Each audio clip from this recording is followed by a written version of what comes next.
na umaga, Pilipinas. Live mula rito sa Pag-asa DOST si Harry Bayona at ito ang Panahon TV Express. Mga kababayan, maaliwalas nga po ang panahon natin ngayong araw ng eleksyon. Pero sa mga susunod na araw kaya, ano nga kaya nga asahan nating lagay ng ating panahon? Silipin po natin yan sa tulong ng 3-day weather forecast ng Pag-asa.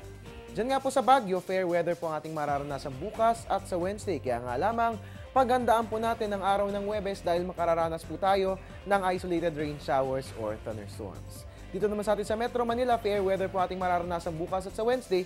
Kaya nga lamang ay paghandaan po natin din ang araw ng Huwebes dahil makararanas po tayo ng mga pag-ulan. Dalhin po natin ang ating mga payong at all times. Metro Cebu, fair weather po tayo bukas until Thursday. Wala po tayong napatalalahanin.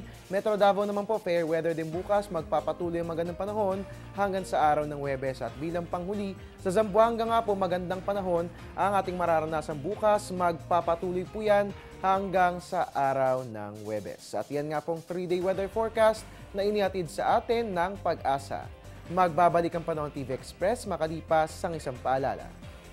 Teng, ang package.